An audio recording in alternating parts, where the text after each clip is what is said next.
On an island, a wooden barrel was unexpectedly left behind on the beach, and inside it was a girl. She had been abandoned on this deserted island by a man named Salmon. According to Salmon, the girl left on the island was none other than Princess Hakazi, the strongest witch of her clan. However, since there was nothing on the island for her to utilize her magic, she would be no different from an ordinary girl and would soon perish there. But Hakazi was determined not to give up. First, she needed to find something to eat. Now, we meet Shino, the main character of the story. He was an ordinary student, though quite noticeable at school. However, the girls all knew he already had a girlfriend, so they never actively approached him. Everyone also knew that Shino had a close friend named Hiro, but Hiro had not come to school for many days, prompting the teacher to ask Shino if he knew where Hiro was. Shino wasn't sure, but he knew that if Hiro wasn't dead, he was probably somewhere out there. On his way home, Shino was mugged by 5 delinquents who took his wallet. Alone, he couldn't fight off 5 of them, but back when Hiro was around, the 2 of them together could take down 15. Hiro's younger sister had warned Shino many times not to get involved in her brother's fights. She believed that because Shino had saved Hiro from trouble so many times, Hiro continued getting into fights. Later, Shino visited Hiro's family grave, hoping to meet him there, but instead, he unexpectedly encountered a woman. She introduced herself as Yamamoto and asked about his relationship with Hiro. She then stepped forward and pulled out a gun to threaten Shino. She revealed that in the past 2 weeks, a teenager had been spotted in 2 quarantined areas, and this teenager had saved a girl. When asked, he gave his name as Hiro. Shino couldn't believe that Hiro was the type to help others, but when he learned that the girl Hiro saved was only 15, he understood why. Hiro had once cherished his younger sister, Eika, so when he met someone similar, he couldn't ignore it. The reason for saying once cherished was because Eika now rested beneath this very grave.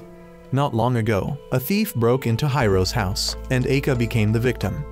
Hiro was furious that after 10 months, the police still had no leads on the killer. Hiro also believed that Shino's indifference was because Eika had never been fond of him, but Hiro himself was different. He was determined to find the killer and punish him personally. Seeing that Shino knew nothing, Yamamoto intended to eliminate him. But suddenly, a swarm of butterflies appeared, even though butterflies shouldn't be able to survive in the snowy season. Taking advantage of the distraction, Shino knocked the gun out of Yamamoto's hand. However, she had another gun in her bag. At that moment, Hiro suddenly appeared and kicked Yamamoto in the face to save Shino. Shocked, Yamamoto quickly retrieved her gun and attempted to shoot Hiro, but he had a protective barrier that deflected the bullets. She realized that Hiro had encountered a witch and gained magical powers. Hiro knew Yamamoto worked for the government and that she wanted to extract information from him, but he rushed forward, blocking all of her bullets and easily knocking her out. Hiro knew Shino had many questions, but for now, he told him to stay quiet. Hiro revealed that this city was beyond saving. Shino then noticed a person frozen in the middle of the street, gradually turning into a metallic statue. Hiro explained that this was the Black Iron Disease, a supernatural phenomenon that transformed all life into metal. This had already happened in 3 places, and the government had tried to cover it up, but it was futile. Shino would be safe because when the disease peaked, he had been near Hiro, allowing Hiro's magic to protect him. This disease originated from a clan that sought to use magic for a foolish ambition. To obtain immense power, they had attempted to awaken something forbidden. The Black Iron Disease was only the beginning. Once that thing was fully awakened, the entire world would be turned upside down. The only one capable of stopping this disaster was the witch Hakazi, whom we met at the beginning. Hiro had met Hakazi and decided to act on her behalf to prevent this catastrophe. The 2 of them made a pact. Hiro would fight in Hakazi's place, while she would find the culprit who murdered Eika. The butterflies served as a guide, showing Hiro where to go next. A month ago, Hiro had found a glass bottle containing this wooden doll. Hakazi had sent it to the mainland with a message, and Hiro had been the one to accept her pact. Hakazi could still survive on the island, and now Hiro would personally hunt down and deal with the one who killed his sister. Hiro also reassured Shino that he had ensured the safety of his parents and girlfriend, so there was no need to worry. What was about to appear in the ocean was part of what they had to deal with. A massive stone with chains wrapped around it emerged from the water. Hiro had always known who Shino's girlfriend was, and he also knew that both Shino and his girlfriend were liars. Despite frequently criticizing and acting like they disliked each other, Shino's girlfriend was, in fact, none other than Hiro's sister, Eika. At that moment, the stone in the ocean awakened and opened a giant eye. Not long ago, Eika had asked Hiro what a first kiss felt like. Hiro thought she was still too young to be concerned with such things. Later, he took Eika to school and asked Shino why Eika, who attended an all-girls school and had little contact with boys, would suddenly be interested in first kisses. Hiro would never allow any guy to lay a hand on his sister, but he had no idea that his best friend was now dating her. Returning to the present, Hiro explained that the eye in the ocean was part of the entity that Hakazi's clan had attempted to summon. These fragments were appearing all over the country, slowly converging on a single location. If they combined, the world would be doomed. Hakazi assured Shino that she would not harm him, but Shino wanted to simplify everything. She was the strongest witch, but her clan had betrayed and imprisoned her on a deserted island. Now, the only magic she could use was communicating through this wooden doll. Saying it out loud made Hakazi sound like a fool, but that was the reality. The two then traveled to where everything began, Hiro's home. Hakazi wanted Hiro to go to the exact spot where the murder had occurred. Once inside, Hakazi asked how many magical artifacts were left. There weren't too many. Hiro explained to Shino that these were enchanted tools left behind by Hakazi. They could activate magic under her command, but their weakness was that they could only be used a limited number of times. According to Hakazi, these tools were their only weapons against Salmon, the one who had exiled her to the island. Hiro then stabbed a dagger into the floor, allowing Hakazi to cast her magic. Afterward, Hiro told Shino to leave soon. He handed Shino 2 artifacts to protect him from the Black Iron disease, and if necessary, he could use them for teleportation. Hiro believed Shino should stay with his family and girlfriend and stay away if he ever saw a swarm of butterflies. The butterflies would appear when another eye was about to arrive. Reluctantly, Shino left. He knew that Hiro had no intention of saving the world, he only wanted revenge for his sister. If it was for revenge, Hiro would be willing to destroy the world itself. Shino was convinced he should no longer be involved with Hiro. Shino returned home to pack his things for his journey, but he still couldn't contact his parents. Meanwhile, Yamamoto noticed that Shino had just left his house. As for Hiro, he was thrilled that the moment he had waited for over a year had finally arrived. On his way, Shino came across the corpses of the delinquents who had stolen his wallet. He took back his wallet but was suddenly subdued by Yamamoto. She accused him of being despicable for stealing from the dead. She then demanded that he reveal Hakazi's location. However, Shino touched one of Hakazi's artifacts and teleported away, forcing Yamamoto to release him. He then teleported back to retrieve his belongings. He ran to his school to hide, but Yamamoto unexpectedly tracked him down and fired her gun. Shino used his phone to check Yamamoto's position, but by doing so, he unintentionally revealed his own location. Meanwhile, Hiro still hadn't found any leads, and Hakazi couldn't understand why. Hiro did not intend to blame Hakazi. Suddenly, he encountered a man in front of him. This person asked why Hiro was still here, and Hiro, in turn, asked if he was one of Salmon's hounds. The man immediately lunged at him, but Hiro teleported onto a traffic light. The man realized that Hiro had obtained magic from Hakazi, and when Hiro mentioned a man wielding a spear, Hakazi identified him as Sumura, an extremely dangerous individual. Despite Hakazi warning Hiro not to fight him, Hiro still charged forward. Meanwhile, Yamamoto had entered the school and released toxic gas throughout the area to force Shino out. She then made her way to the rooftop, where Shino was already waiting behind her. Yamamoto put down her gun, but when Shino approached, she kicked his gun away and attempted to subdue him. However, Shino teleported her into the air, causing both of them to fall. He used a protective spell to help them land safely, and then proposed an alliance with her. Meanwhile, Sumura reported back to Salmon about encountering someone connected to Hakazi. Salmon ordered Sumura to capture Hiro alive. At the same time, Yamamoto warned Shino not to get involved with Hiro, saying that Hiro was just a madman obsessed with avenging his sister. However, Shino vaguely hinted that Hiro's sister was actually his girlfriend. He claimed that his love for Eika was 1,000 times greater than Hiro's feelings for her. Yet he had no intention of seeking revenge because no matter what he did, Eika could never return. Instead, he would search for answers in this increasingly abnormal world. Hiro continued his battle with Sumira, but the gap in their skill levels was evident. Left with no other choice, Hiro was forced to escape. He blamed Hakazi for Sumira's overwhelming strength, but she reminded him that she had already warned him Sumira was a true mage, not someone borrowing magic like Hiro. Just as Hiro managed to flee, Shino unexpectedly found him. Hiro was confused about why Shino was still here, but before he could question further, Sumira arrived, forcing Hiro to drag Shino away as they ran. The two temporarily took refuge on the roof of a building. Hakazi advised Hiro to avoid clashing with Sumira at this moment, but Hiro argued that if he couldn't even defeat Sumira, how could he ever find the one who killed his sister? Hakazi realized she couldn't rely entirely on Hiro because the closer he got to a lead, the more unhinged he became. Shino also urged Hiro to listen to Hakazi, as they couldn't win with just teleportation and protective spells. However, Hiro demonstrated that magic could also be used for healing by showing Shino how his wounds had recovered. Shino asked if Hiro could use offensive magic, to which Hiro responded by breaking off a metal pipe as his answer. He then threw the wooden doll to Shino and requested that Hakazi take 3 minutes to explain magic to him. Hakazi explained that magic had no direct offensive spells because the magic of her clan was designed to protect the world, meaning most spells were defensive or multifunctional. The spear, for instance, was reinforced with defensive magic to enhance its durability and striking speed, making it a viable weapon. To put it simply, hitting a normal person with a piece of armor would still hurt more than using bare hands. However, defense had its limits. If one exerted too much force, the defense would break.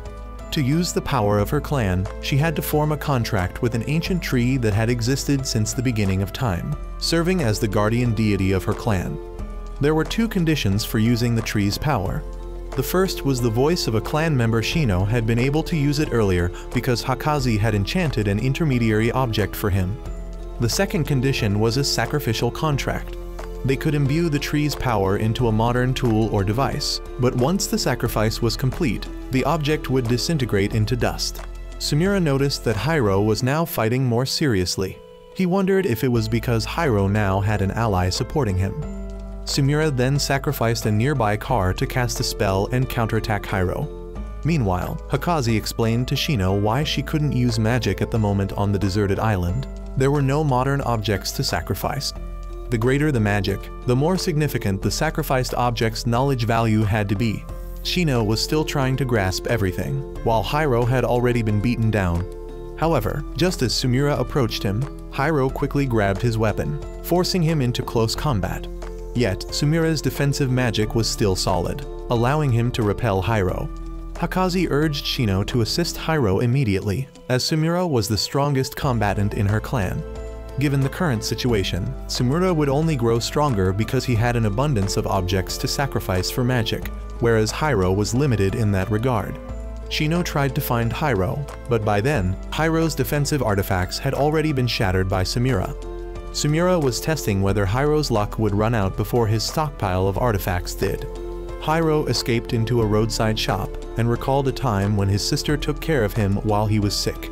Eika had believed that Hiro was someone who wouldn't die easily, and it was those words that kept him fighting. He picked up a gun from a nearby corpse but left his phone behind, preventing Shino from contacting him.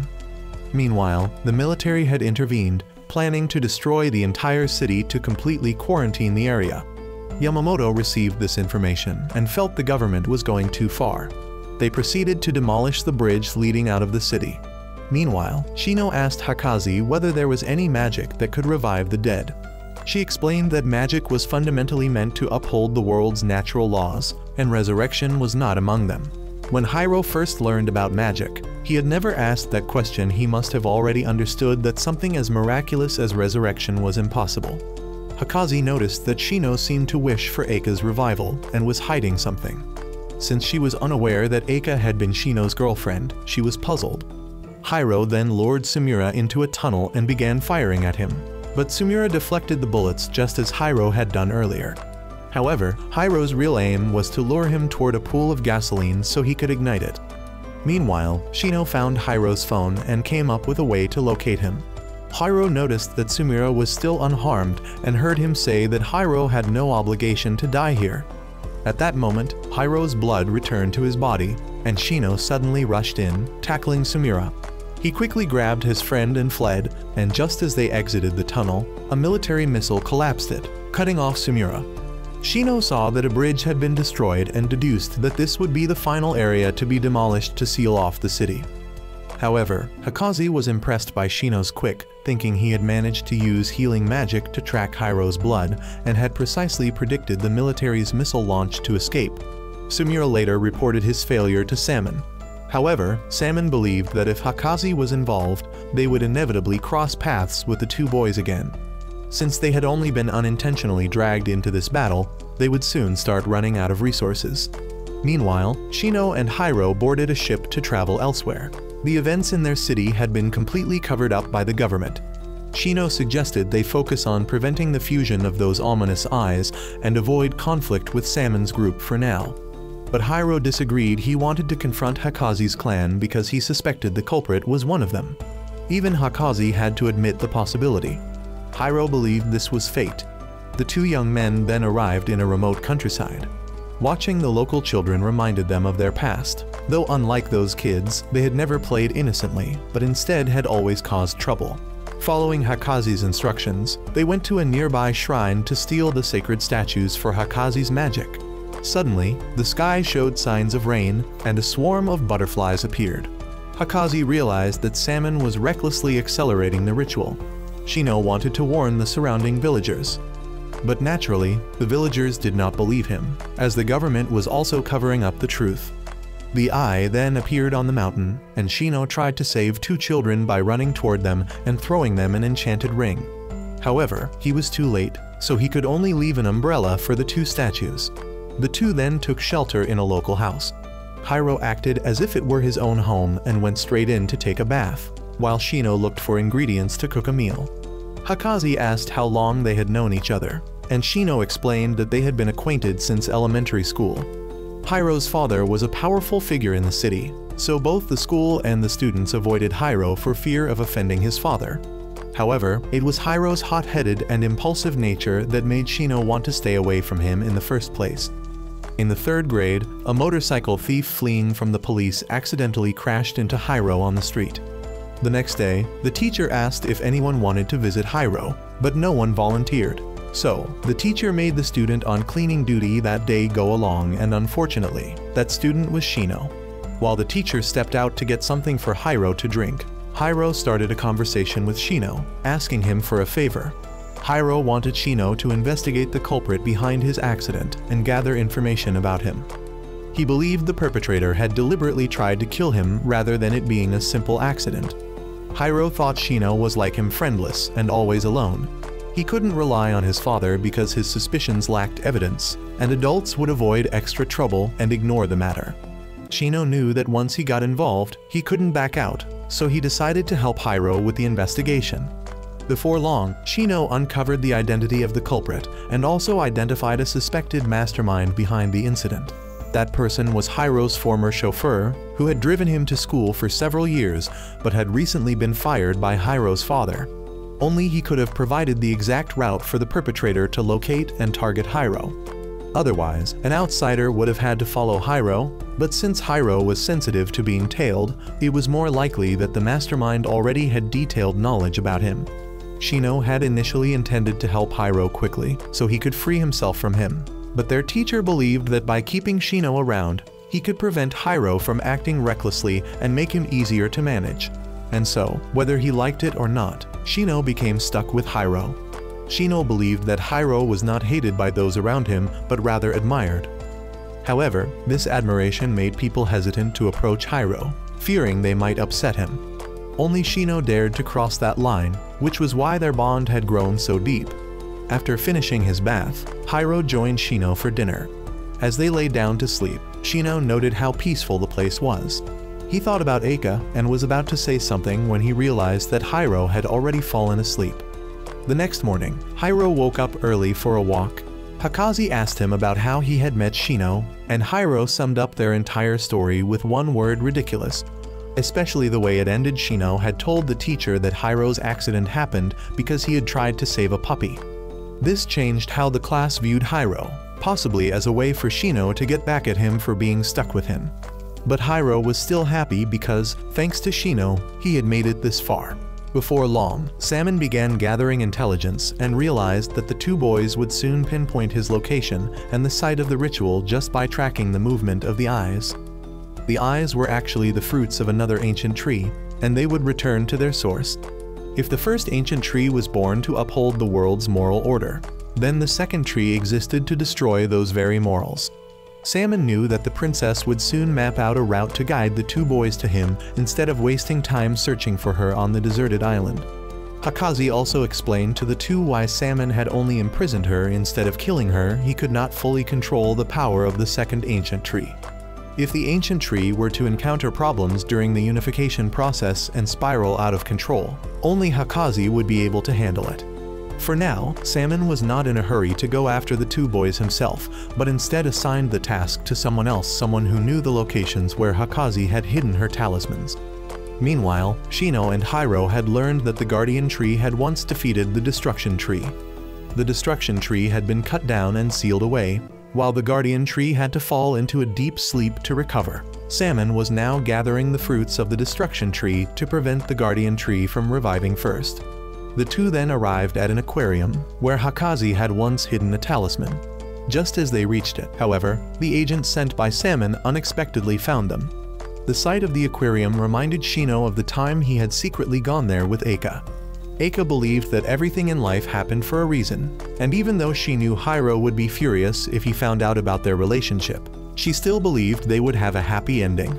Just as Shino and Hiro retrieved the talisman, Salmon's men caught up to them. Hearing that the pursuer this time had an arrow mark on his face, Hakazi immediately recognized him as Tetsuma. Hakazi demanded that Tetsuma not lay a hand on the two, but he claimed that as long as they obediently followed him, there would be no need for violence. Hakazi then questioned Salmon and the others about their true intentions in preventing the revival of the Guardian Tree. Tetsuma refused to answer, and Hiro, unwilling to go along with them, charged into battle. He was quickly restrained by two of Salmon's subordinates, prompting Shino to break a support pillar, causing a massive fish skeleton to collapse, allowing him to drag Hiro away. As they fled, Shino noticed that the artifact Tetsuma had used resembled a pendant Eika had once intended to give him during their visit to the aquarium. This made him suspect that there was some connection between them.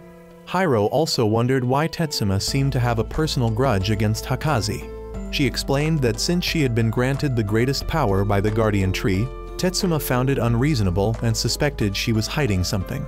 Shino refused to believe that Hiro meeting Hakazi was fate because that would mean Eika's death was nothing more than an excuse for Hiro to go on and save the world. Hiro then came up with a plan. He asked Shino to lure Tetsuma's men to a specific location, where he had already hidden inside a fish tank. When the enemies arrived, Hiro flooded the area with water, and then used high-voltage wires to threaten them, allowing him and Shino to escape safely. Hakazi stated that their next objective was to retrieve a special talisman she had entrusted to someone she deeply trusted. This person belonged to no faction and simply wanted to stay out of the conflict. Before long, they reached their destination and met Junichiro, who could be considered Hakazi's cousin. The two informed him that they had come to retrieve the talisman Hakazi had given him. Junichiro only asked them to state the password, and once they got it right, he let them in. He quickly retrieved the talisman he had safeguarded for so long, and then casually asked if they wanted to light incense before they left. Neither Hiro nor Shino understood what he meant, so Junichiro showed them Hakazi's memorial altar. He revealed that Salmon had informed him that Hakazi had died beside a wooden crate on the deserted island. To make things worse, Junichiro was certain of this because he had personally examined Hakazi's remains. Upon hearing this, both the two boys and Hakazi herself were utterly confused about what was truly going on. A month ago, Junichiro had heard about Hakazi from Salmon and returned to the clan to investigate. When he confronted Salmon, the latter claimed that he had killed Hakazi. However, Junichiro found it hard to believe, as Hakazi was protected by the Guardian Tree, and killing her would contradict the natural order. but Salmon explained that he had placed her inside a wooden crate and cast her onto a deserted island, meaning that if she had died, it would have been due to an accident, which aligned with the logic of life. The fact that only her skeleton remained led Salmon to conclude that the princess had likely been devoured by wild animals. Hiro questioned how Junichiro could be so sure the skull belonged to Hakaze, to which Junichiro simply replied that it was based on instinct. Junichiro was aware of Salmon's intentions, but chose to remain neutral since he lacked any special abilities, making him, for all intents and purposes, just an ordinary person.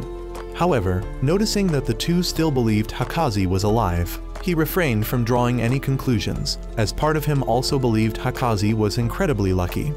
His only role at this point was to hand over the talisman, trusting that the two would figure out what to do with it themselves.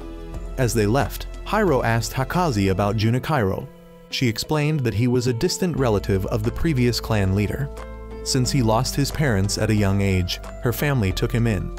Despite lacking magical abilities, he had earned the trust of the clan leader, and that trust had persisted within the clan to this day. But if Junichiro was truly reliable, why did he believe Hakaze was dead? He didn't seem to be lying, so what was the real issue here? Was the skeleton he mentioned really Hakaze's? But since they didn't believe in ghosts, the Hakaze they were speaking to had to be alive. Just then, a swarm of butterflies appeared, followed shortly by the emergence of another eye. As Junichiro assessed the situation, he encountered Samira once again. Meanwhile, due to their proximity to the main protagonists, a bus passenger and the driver managed to survive the ordeal. Hiro then asked Hakaze to let him go find Salmon, and she agreed, knowing that time was running out. Samira tried to persuade Junichiro to side with Salmon, but he refused. He then demonstrated why Salmon valued him despite his lack of supernatural power by swiftly defeating Samira with his bare hands. Junichiro realized that the two boys still hadn't grasped the truth. Hakaze and the Guardian Tree were the real threats to the world, not the Destruction Tree. Hiro and Shino then got off the bus and warned the driver not to return to town. They later took shelter in the forest, where Hiro brought up the fact that Eika had a boyfriend since in recent years, she had been buying chocolates every Valentine's Day. Shino accidentally let slip something suspicious about Eika, but Hiro didn't doubt him at all, believing that Shino simply didn't understand her. Hiro then discovered that the talisman Hakaze had left behind was actually a gun. He couldn't understand why the Guardian Tree would grant power to a weapon, but Hakaze reasoned that since it could only be used once before being destroyed, it essentially reduced the number of weapons in existence. Before they could discuss further, they realized they were surrounded. Their campfire was suddenly blown apart, and they were ambushed and captured by the military. Shino was taken away separately, and it seemed he had made some sort of deal with Yamamoto. Meanwhile, Hiro regained consciousness and immediately set off to find Shino. At the same time, Shino realized that Yamamoto had learned the truth that Hiro and Eika were not actually blood-related. Hiro himself had no idea what his feelings for Eika truly were, though outsiders could see them clearly. Yamamoto then brought Shino to meet someone Takumi, the deputy commander of the Anti-Black Iron Disease Task Force. Takumi explained that the government had established this unit to work alongside Hakaze's clan in maintaining world order. However, now that the clan itself was disrupting that order, he feared that the government would have no choice but to declare war on the witches. Shino then exchanged some magical artifacts to obtain bombs and guns from Yamamoto. He decided to join the military in their attack on the witches' stronghold. After discussing the plan with Takumi, they discovered that Hiro had tracked them down. Since they were staging Shino's kidnapping, the soldiers were forced to fire at Hiro, making him fight back continuously. Takumi then ordered the vehicle to move out, but Hiro stubbornly kept chasing after them. Seeing no other choice, Shino jumped out of the vehicle, pretending he had escaped, so that Hiro would be reassured enough to retreat. When Shino asked why Hiro had come to save him, Hiro simply said it was because of his feelings. There was no particular reason. The two then returned to their campsite to retrieve their belongings, including Hakaze's wooden doll. Shino couldn't understand why Hiro showed no suspicion toward him. Was Hiro truly unaware, or was he simply refusing to acknowledge the truth? Previously, Eika once asked Hiro how he wanted their relationship to change. Hiro didn't have romantic feelings for Eika, nor did he try to act like her older brother, as Eika herself disliked that. In short, Hiro only wanted Eika to refrain from having a boyfriend for the time being. However, at the time he said this, Eika was already dating someone Hiro knew nothing about. Back in the present, Shino and Hiro took shelter in an abandoned bus. Shino hoped that everything would soon come to an end, as revenge was the only thing driving Hiro forward. But what would happen once that revenge was fulfilled? Shino then took out his phone to look at a picture of Eika, reminiscing about a summer a few years ago. He had to go to the library to help Eika with her summer homework. She hinted at wanting to experience her first kiss, which startled Shino. However, Eika said she wanted to experience it somewhere else. That afternoon, Eika told Shino she would be spending the last week of summer vacation at her parents' resort. Later, Hiro unexpectedly invited Shino to the train station, intending to introduce him to some college girls. Hiro thought Shino would never get a girlfriend with his gloomy personality. However, instead of socializing, the two ended up competing fiercely in a dart game, making the college girls find them too childish and leave. Shino was annoyed at Hiro for thinking love was something that could happen just by wanting it. It was a process. Hiro lost interest and went home. Later, Hiro told Eika about what happened, and she showed an uncanny understanding of Shino's personality. She believed that someone like Shino would only match well with a person like Hiro. Eika advised Hiro to cherish Shino, as no matter what happened, Shino would always be by his side. Hiro later asked Shino about certain feelings in love, but Shino could only explain them vaguely. Shino knew Hiro liked Eika, but Hiro himself couldn't realize it. If circumstances had been different, perhaps Hiro and Eika would have ended up together. But if that had happened, Shino would have been the one stuck between them. Not long after, Shino was invited to Hiro's family resort to stay with Hiro and Eika. Hiro assumed Eika had invited Shino just to make him do chores. While Shino indeed had to clean and prepare food for the siblings, he also secretly went out with Eika. The two sneaked away to stargaze and almost shared their first kiss until Hiro interrupted them. They made excuses, saying they were just out to watch the stars. The three then returned home to rest. Hiro warned Shino to stay away from Eika, saying she had many dark schemes. Shino wanted to argue but stopped himself. The next morning, Eika invited Shino to go out. They rode their bikes through a field of sunflowers, but Eika suddenly made Shino fall into the field. She then demanded her first kiss, but just before it happened, she stopped, saying the sunflowers were watching them and that they should save it for another time. Shino later woke up to see that Hiro was fully prepared to set out. Hiro pointed a gun at Shino, startling him, but he was only testing his aim, not intending anything serious. The two then set off to settle their unfinished business. Meanwhile, Salmon noticed that the military had mobilized quickly. He wasn't sure whether it was due to some capable strategist or if it was Hakazi's luck influencing events. But if it was truly luck, he vowed to cut it off himself. At the same time, Shino and Hiro began their operation. Hakazi estimated that the military would take at least a week to break through the barrier, likely running out of ammunition before the battle even began. Thus, Hiro and Shino needed to prepare at least 10 magical artifacts before entering the barrier. The media warned civilians to stay away from the area, claiming it was merely a military exercise. As the clock struck 4 p.m., the military opened fire on the barrier. Salmon ordered adjustments to the barrier, first removing its camouflage ability to strengthen its defenses. However, he soon received an alarming report someone was attempting to infiltrate the barrier. At this moment, the two main characters had used 10 magical artifacts and successfully passed through. However, Hakazi wanted them to stop hiding and proceed directly to the Tree of Destruction. Meanwhile, Tetsumer realized that the military was attacking much more fiercely than expected, and their continuous assault could interfere with the revival of the Tree of Destruction. From now on, I will refer to the Tree of Defense as Tree No 1 and the Tree of Destruction as Tree No 2. Hiro's group soon encountered Salmon. Hakazi asked Hiro to step aside so she could speak with Salmon. She demanded that he surrender, stating that the gun she held contained all of her power. If she fired, the tree would certainly take the hit and spiral out of control, forcing Salmon to personally bring her back. Therefore, if he surrendered now, she would stop. However, Salmon argued that all three of them were mistaken in believing that Tree No 2 would destroy the world.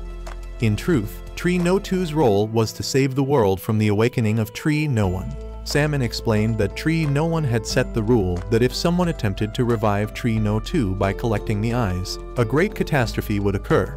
It was the awakening of Tree No One that would bring destruction, and Tree No 2 was the only thing capable of preventing it. According to Junichiro, the planet only began to exist when Tree No One fell into slumber. Tree No One always attempted to create a perfect and orderly world based on the moral laws it dictated. But since the current world had yet to meet its standards, it would destroy everything and rebuild from scratch. Once awakened, Tree No One would devour civilization and all of humanity. Even the military, at this very moment, had no idea they were trying to destroy the very thing that could save them. Salmon claimed that the only way to prevent annihilation was to resurrect Tree No 2 and have it destroy Tree No One, forcing it back into slumber. Hakazi argued that she and Salmon had already debated this countless times before. She believed that once Tree No 2 was revived and activated, the ensuing chaos would be the real danger. Salmon, unwilling to gamble on Hakazi's personal judgment, remained determined to revive Tree No 2 at any cost. Shino wavered upon hearing this, but Hiro remained indifferent, focusing only on his revenge. He did not care about what happened to the world afterward. Shino tried to convince Hiro that his decision would determine the fate of the entire world. If Hakazi was right, the world would be safe, but if she was wrong, the apocalypse would occur. However, Hiro remained unconcerned.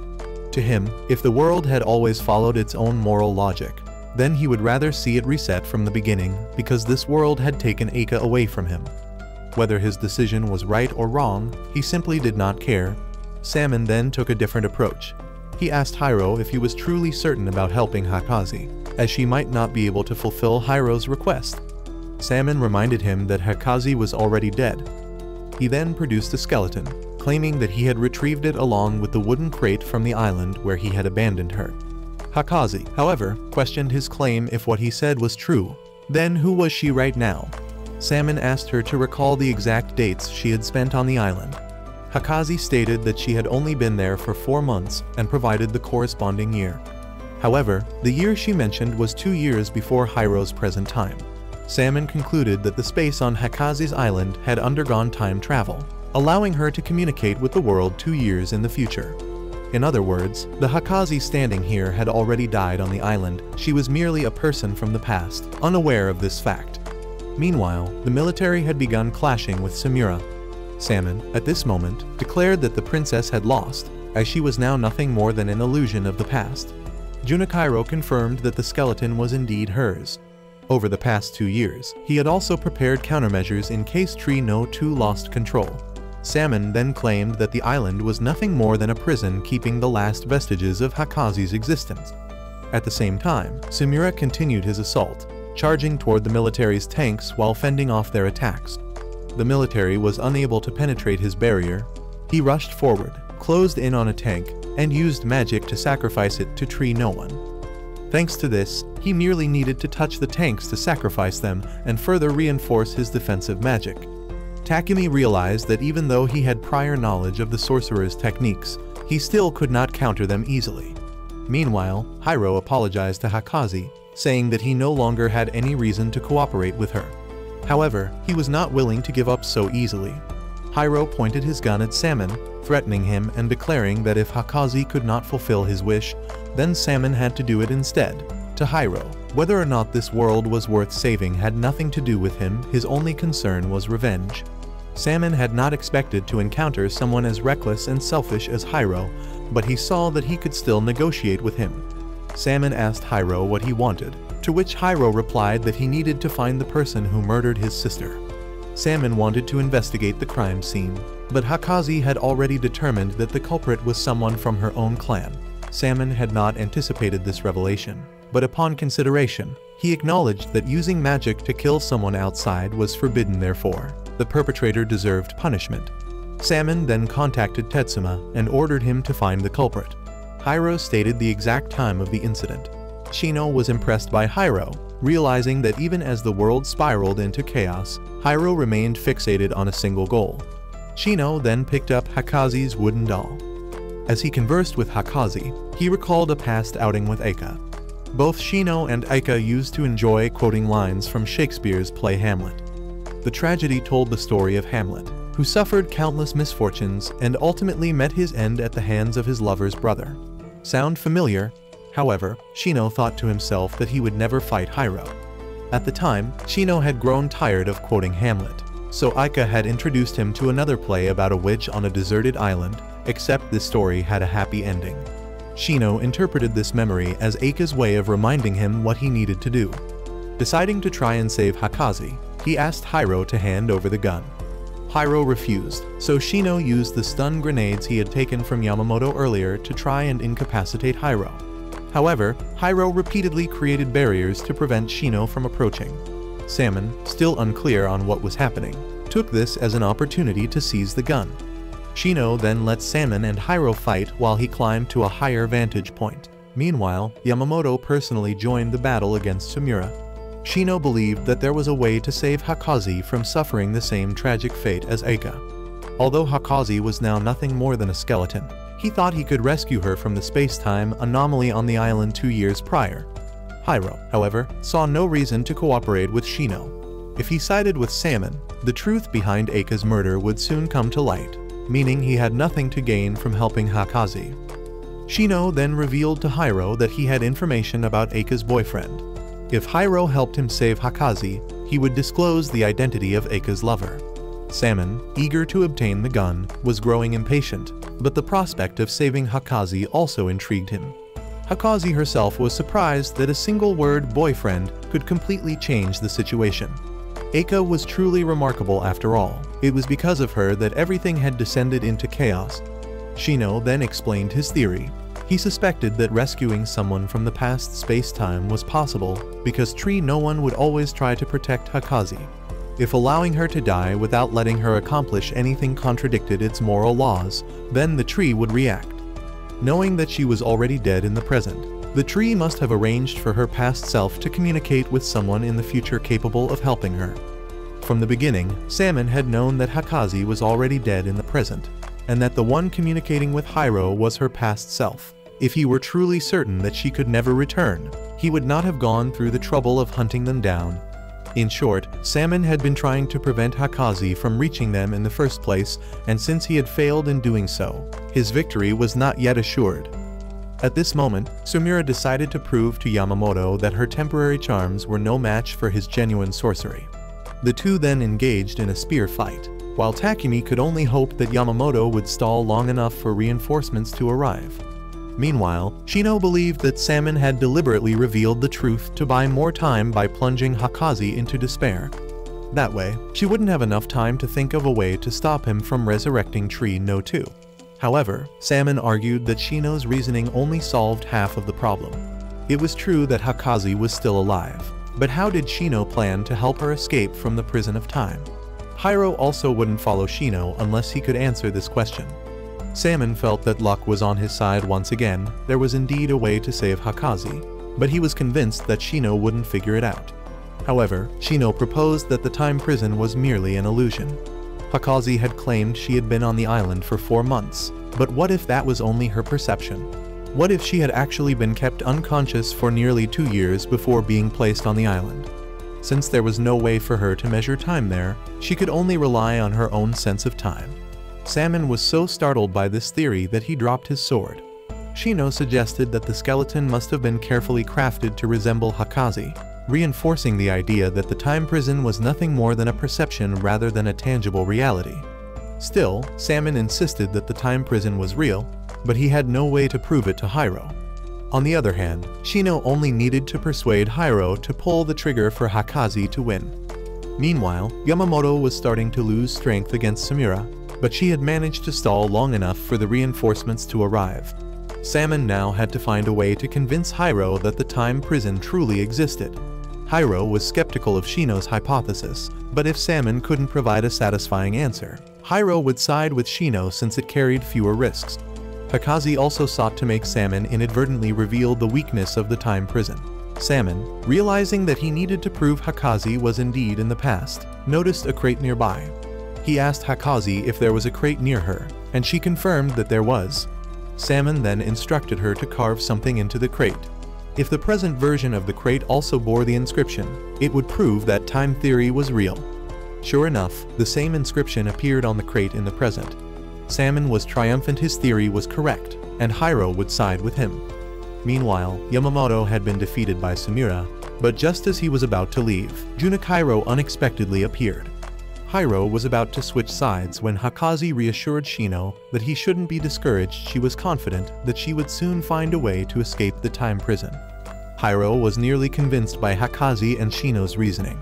Hakaze believed that Shino had deliberately thrown out absurd theories to make Salmon believe he had won, thereby causing him to inadvertently expose the fact that time magic could be manipulated.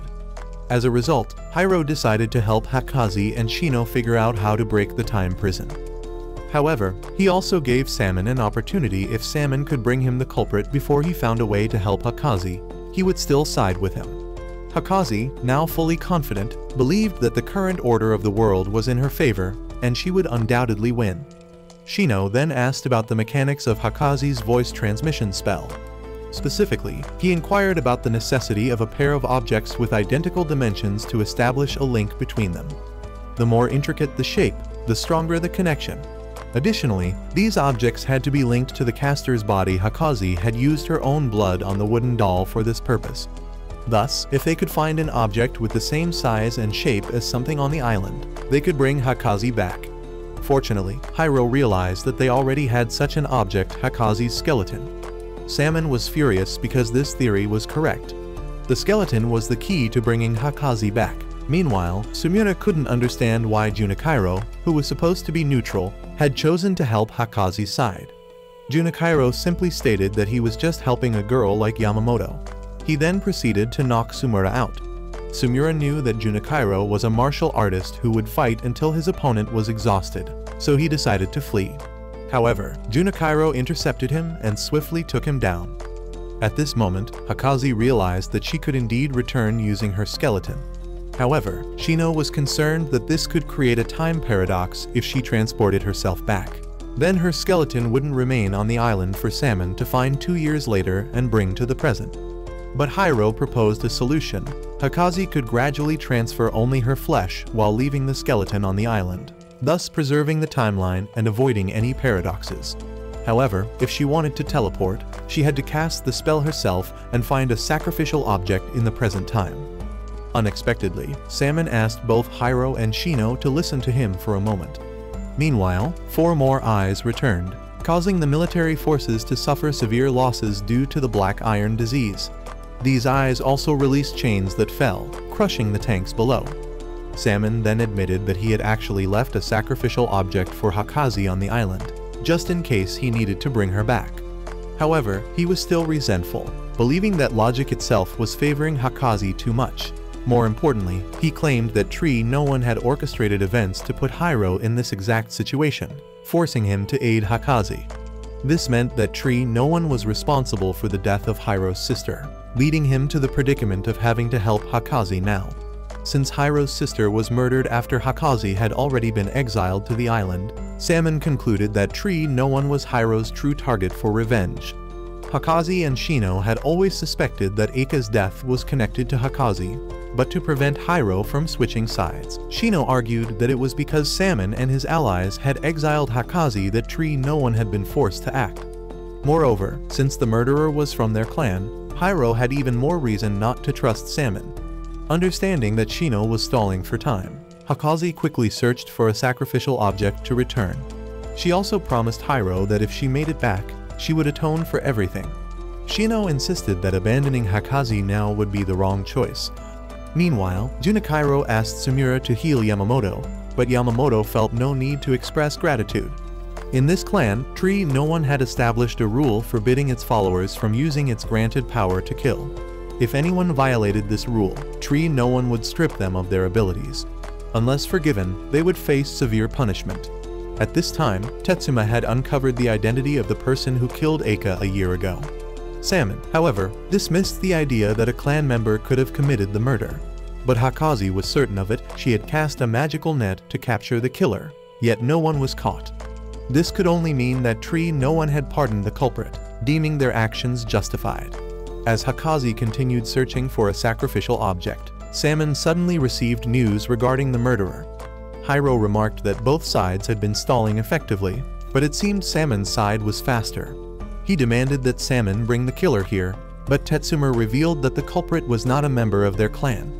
Hiro then turned to Hakazi, questioning her about this revelation. He couldn't accept that he had come this far only for it to be meaningless.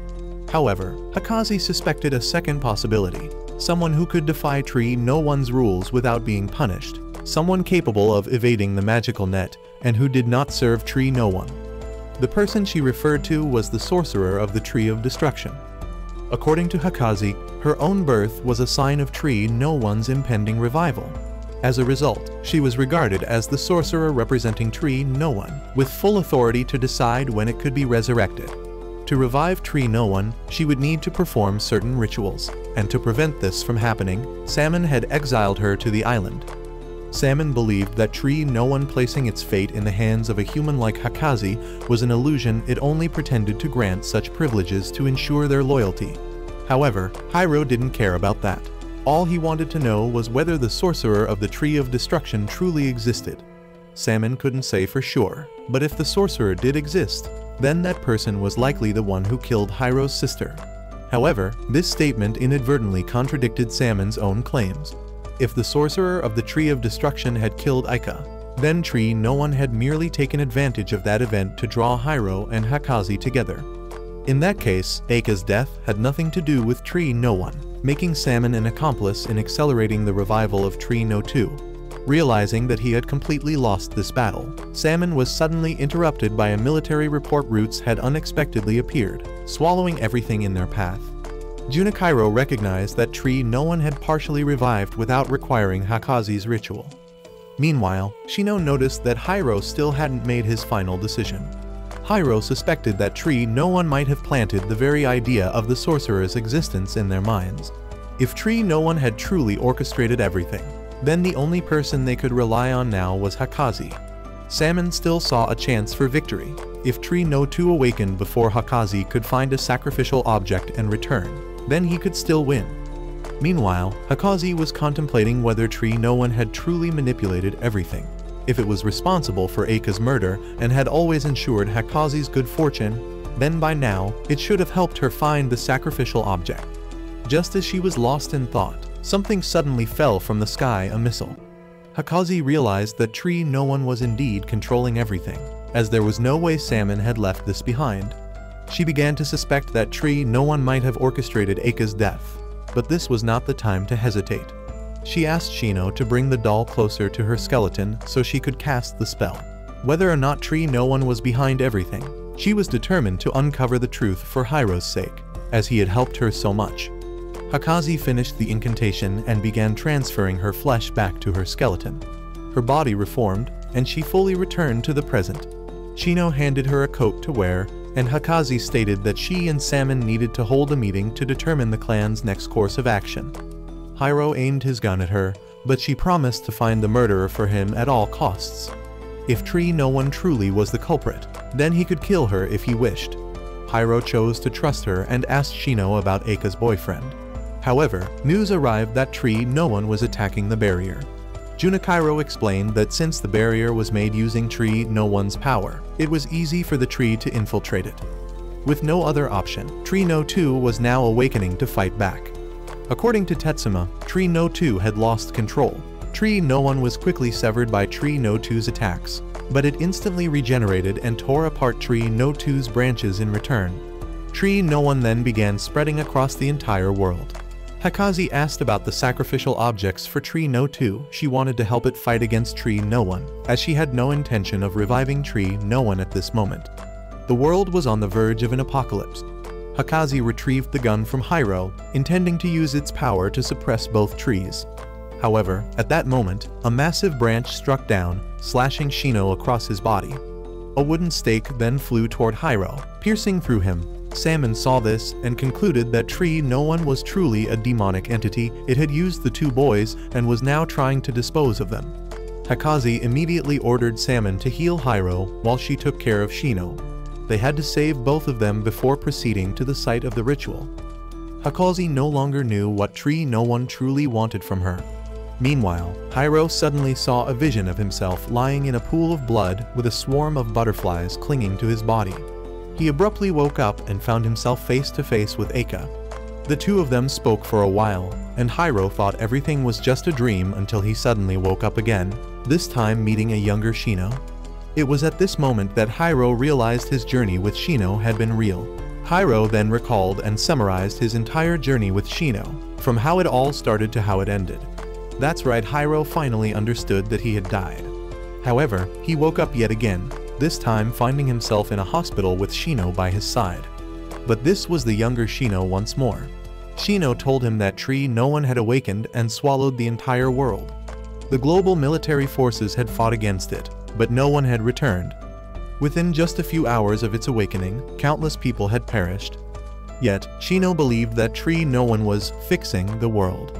Wars had ceased, all conflicts had been erased, deserts had turned into lush forests, and polluted areas had been purified. Although Hiro acknowledged that everything seemed peaceful, he still felt that morality had not returned to its natural course.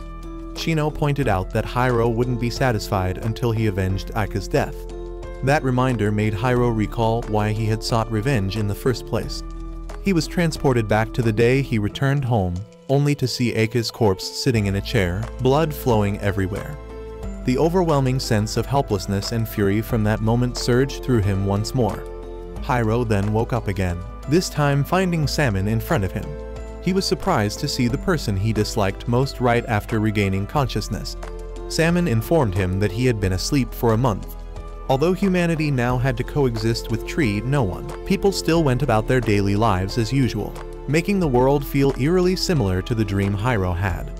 Hiro asked about Shino's whereabouts, and Salmon revealed that Shino had woken up even earlier than him. However, Salmon then made a shocking request. He asked Hiro to kill Shino for him.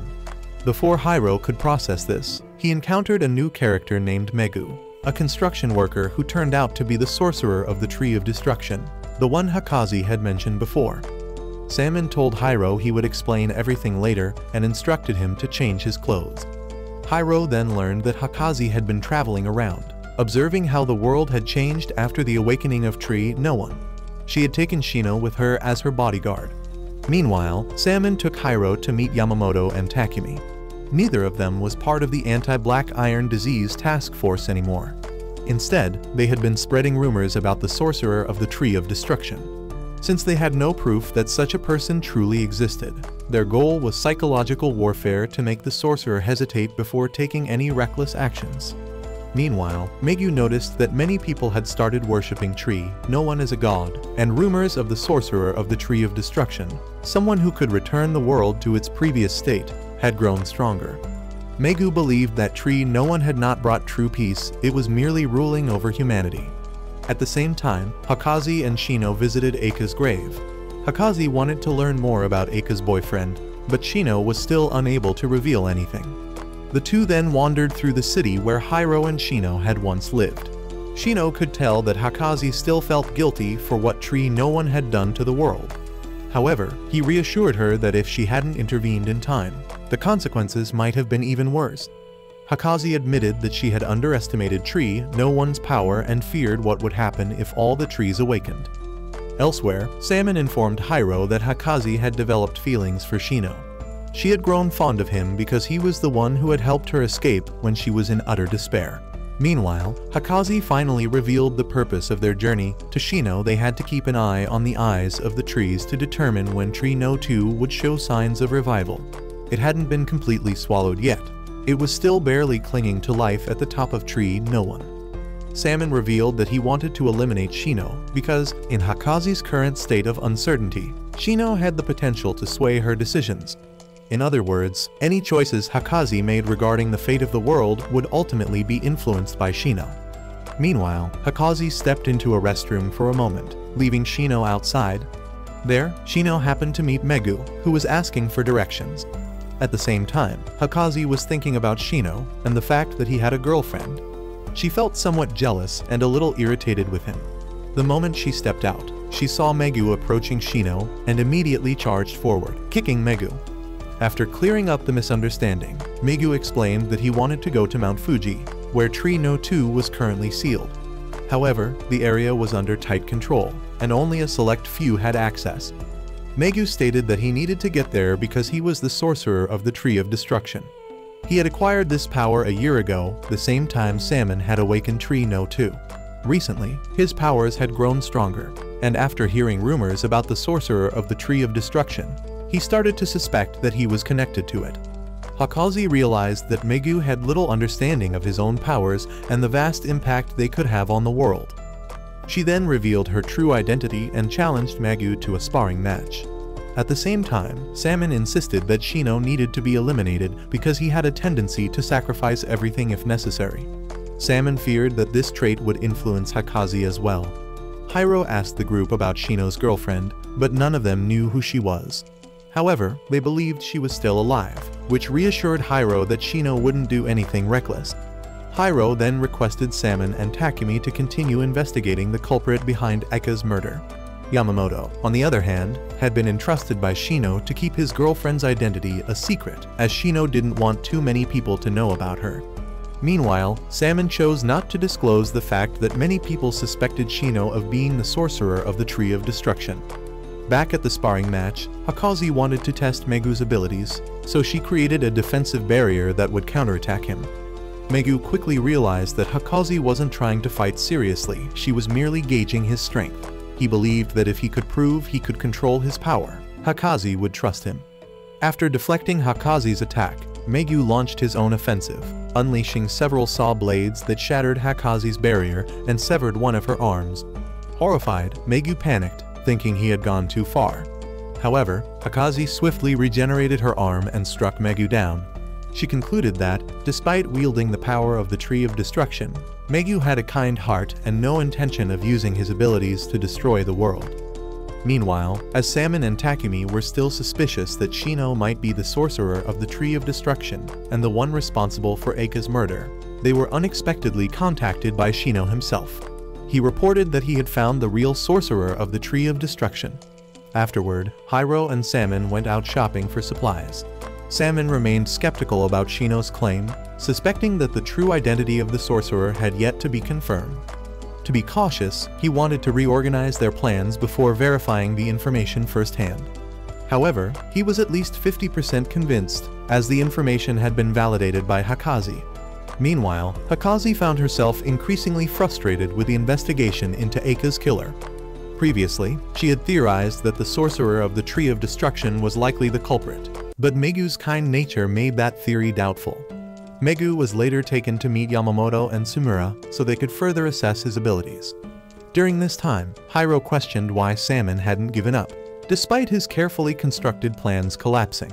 Salmon explained that he would rather give his all and fail than do nothing at all. He preferred to be criticized for failing to change the outcome rather than for never attempting to change it. He then pointed out that his reason for not giving up was the same as Hyro's because Hyro clearly hadn't given up on finding the person who murdered his sister. Sumura was astonished to discover that Megu could wield his powers effortlessly without requiring any sacrifices. Curious about how Megu's abilities would affect living beings, Sumura asked him to demonstrate his magic on a nearby tree branch.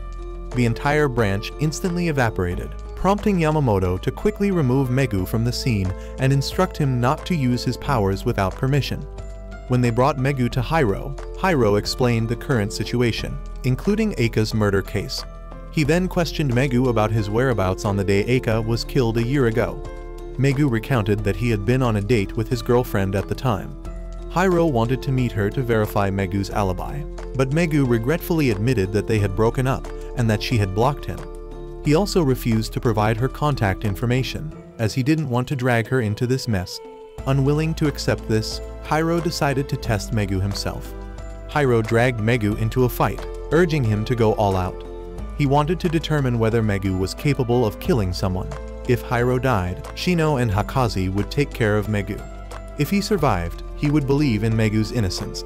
To ensure Megu wouldn't intentionally hold back, Hyro provoked him, calling him a coward and suggesting that was the reason his girlfriend left him. He even insinuated that Megu's girlfriend might never have loved him at all and that he had merely been deluding himself. Though furious, Megu found himself unable to attack Hyro. Observing this, Salmon concluded that while Megu possessed great power, his heart was too weak. This only reinforced Salmon's suspicion that Shino might be another sorcerer of the Tree of Destruction. Meanwhile, Shino and Hakazi noticed that, despite the recent upheavals, many people continued to live their lives as usual. Shino likened this to war. No matter how devastating a conflict was, life went on as if nothing had happened. At that moment, Junichiro suddenly appeared and asked Shino to buy some drinks. Understanding that Junichiro wanted to speak with Hakazi privately, Shino agreed and left. Junichiro then got straight to the point, telling Hakazi that she had yet to realize she was in love with Shino back with Megu. Although his control over his abilities had improved, his mindset remained unchanged. Megu expressed his desire to change and save the world, hoping that doing so would allow him to reunite with his ex-girlfriend. Seeing how pathetic this sounded, Hiro mocked him. In retaliation, Megu bluntly called Hiro a siskin. The others immediately reacted, knowing Megu had crossed a line and was about to get beaten up. Hiro quickly denied the accusation, insisting that he and Eika weren't biologically related. However, Megu countered that Hiro's feelings for Eika were clearly those of love. Meanwhile, Hakazi continued to deny her feelings for Shino, arguing that Shino already had a girlfriend. However, as she described Shino and the things she wanted to do with him, Junichiro could easily tell she had fallen for him. With no way to refute it anymore, Hakazi reluctantly accepted the truth. After giving Megu a proper beating, Hiro reiterated that he only saw Eika as his sister and had no romantic feelings for her. At the same time, Salmon discussed a plan with Takumi to gain a clearer understanding of the powers of the two sacred trees. He then called Hakazi to inform her, but she was too preoccupied with her emotions and told him to handle it himself. She reasoned that if things spiraled out of control, she could still seal both trees. Junichiro advised Hakazi to sort out her feelings and stop hesitating over Shino. Since Shino already had a girlfriend, things could take a disastrous turn. In the worst-case scenario, no one might even kill Shino's girlfriend to give Hakazi a chance to be with him. Meanwhile, Yamamoto informed Megu that he would soon have to wear a special outfit and appear before the public as the sorcerer of the Tree of Destruction. His role would be to destroy the branches of no one within the city. Hakazi dismissed Junichiro's claim that no one would kill Shino's girlfriend, believing he was exaggerating. But right after that, a live broadcast appeared on television, showing the sorcerer of the Tree of Destruction preparing to destroy no one in front of the public. At the announced time, two sorcerers descended from the sky and cast a spell that illuminated the area. From within the light, Megu appeared in a superhero-like outfit. With a single chant and a simple gesture toward the tree, it instantly disintegrated, leaving the gathered citizens in awe. Shino understood that this was just a cleanup operation for the sacred tree, but it seemed unnecessarily extravagant. Hakazi then decided to leave. Outwardly, she claimed she was returning to investigate internal affairs within her clan, but in reality, she just needed time to calm her emotions. Megu returned to Yamamoto, who told him that he could rest for now. However, they still had 2 more branches to eliminate within the country, and Yamamoto planned to make the next event even grander. Once the domestic branches were dealt with, she intended to take Megu overseas for further cleanups. Much to his dismay, he just wanted a break. Meanwhile, Shino and Hakazi returned to the clan's village. Hakazi reunited with the village elders and children, including a particular girl named Sana, whom she cared about. Sana's older brother had recently passed away, but she seemed to have recovered emotionally. Yamamoto had also brought Megu near the village, as they wanted to determine whether Shino or Megu was the true sorcerer of the Tree of Destruction. However, what they sought to examine wasn't their power, but their nature. Around this time, Hakazi overheard rumors about a spy in the village who had been disguising themselves as a ghost to scare people. She asked an elderly man to spread a rumor about the ghost's presence to keep children from wandering around. Instead of resting, Hakazi decided to investigate the matter herself. 2 elderly women in the village teased her, suggesting that she had changed because she had a boyfriend traveling with her. Wanting to deny this, Hakazi sped up her pace, walking ahead of Shino. However, Shino, fearing that the suspension bridge they were crossing might collapse, hesitated to walk too fast. Seeing this, Hakazi instinctively reached out to guide him but quickly withdrew her hand, afraid that her feelings would intensify. Hakazi explained that all information in the village was transmitted orally, meaning that even if the spy infiltrated the village, they wouldn't find any written records. Meanwhile, Yamamoto's group received Hakazi's directive that neither they nor the villagers were to use magic. If the spy realized that the village was just an ordinary settlement, they would likely give up on gathering information. Megu recalled hearing a rumor about a child who had seen a ghost. Shino then asked Hakazi if she believed in ghosts or was afraid of them. She confidently stated that as a sorceress, she neither believed in ghosts nor feared them. However, her thoughts soon drifted to unrelated matters, particularly her feelings. Shino, in turn, reminisced about watching fireworks with Eika. Hakazi observed that Shino was becoming as emotionally detached as Hiro. He didn't deeply engage with things, but merely watched as they passed by in his life. She warned that this mindset might cause him to miss out on important things. Suddenly, news broke that Sana had gone missing. At that moment, Hiro was rereading Hamlet. Sumire was puzzled by Hiro's interest in a story about a man so consumed by revenge that he destroyed himself. Hiro remarked that Hamlet was foolish for believing in something non-existent, like a ghost. He dismissed supernatural beliefs as mere human illusions, fabrications used to cope with unspoken regrets toward the deceased. Sumire later recounted Hiro's words to Yamamoto and Tetsuma, finding it odd that someone who didn't believe in ghosts was so interested in Hamlet. Hiro explained that Eika had liked the play, which was why he looked into it. He also mentioned that Eika had enjoyed another work, The Tempest. Both stories revolved around revenge, but while Hamlet had a tragic ending, The Tempest concluded on a hopeful note. As the group continued their discussion, they suddenly noticed a light near the village. At the same time, the villagers, who were searching for Sana, received shocking news the village shrine was on fire. Tetsuma also wanted to use this opportunity to determine whether Shino was the sorcerer of the Tree of Destruction. It was strange everyone was suspicious of Shino, while the one who actually possessed power was leisurely taking a bath. The villagers then discovered that the missing girl, Sana, was with a man right on top of the burning shrine. Hakazi wanted to find a way to rescue Sana, but Shino pointed out that if she used magic, she would be exposed. However, aside from the elderly and children, there was no one else left in the village. Thus, Shino decided to swing across to the other side using a rope. He understood that Sana had gone to the shrine despite the ghost rumors because she hoped to see her deceased brother one last time. The rope snapped mid-air, but Shino managed to cling to the cliffside. He climbed up, approached the man, and restrained him, allowing Sana to escape. However, the man pulled out a gun and threatened Shino. Suddenly, the shrine collapsed, putting Shino in danger, forcing Hakazi to use her magic to save him. Tetsuma suspected that Shino had deliberately put himself in harm's way so that Hakazi would be compelled to rescue him. The man then tried to escape, prompting Sumire and Tetsuma to block his path and capture him.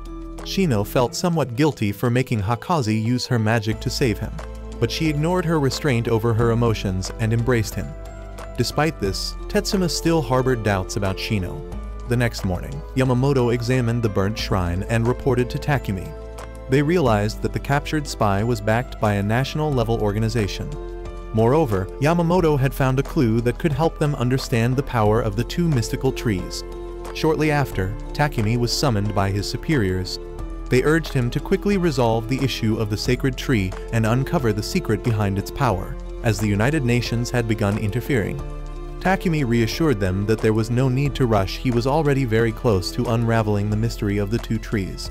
Meanwhile, Megu continued his tree-clearing duties diligently. Over the past 2 weeks, he, along with Yamamoto and Sumire, had traveled to numerous countries. Yamamoto was enjoying the trip like a vacation, whereas Megu felt the opposite.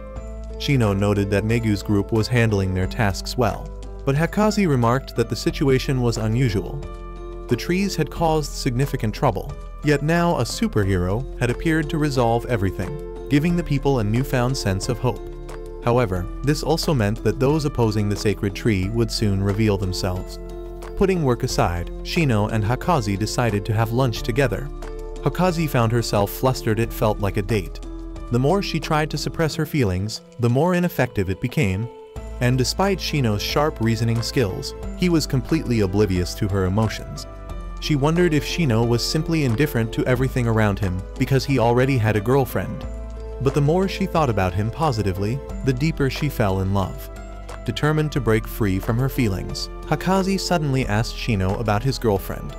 She believed that if Shino's girlfriend was truly outstanding, she would feel inferior and naturally give up on him. Shino then shared a story about Christmas. When he received a gift from Aika, she noticed that he had also received presents from multiple other girls. Although Shino knew Aika was upset, Hikaze realized from the story that Shino's girlfriend must have been quite intelligent.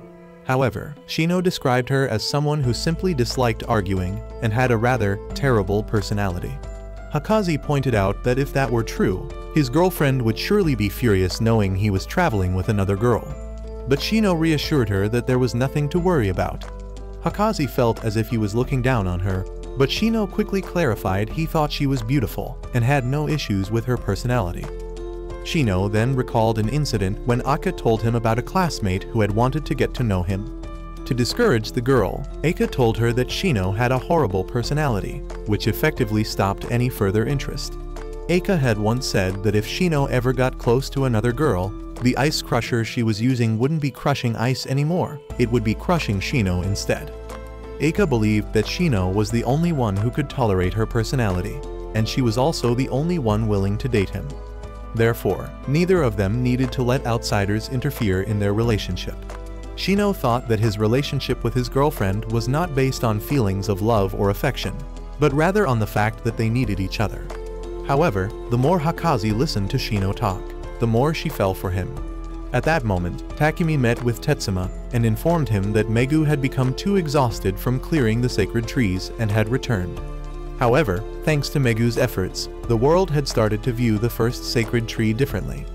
Now, the only remaining concerns were the second sacred tree and the person who carried the heart of the Sorcerer of Destruction. The media was in an uproar over the existence of the first sacred tree and the revelation of the Sorcerer of Destruction. Meanwhile, Hiro had learned that Salmon's group suspected Shino of being the second Sorcerer of Destruction. Salmon wasn't certain, but he theorized that the Sorcerer of Destruction might have split their body into two people, one carrying the Heart of Destruction, the other wielding the power. If Shino was truly the one with the Heart of Destruction, then he must have hidden it well to deceive everyone, gain Hikaze's trust, and receive the protection of the Guardian Tree. Their request for Hiro to kill Shino was a precaution in case their theory was correct. However, Hiro didn't want to act hastily. Instead, he suggested that Salmon investigate Shino's girlfriend. Since Shino had never revealed anything about her, she must have had a significant influence on him. If Shino was indeed the Sorcerer of Destruction, but still had love for his girlfriend, then she would make a perfect hostage to control him.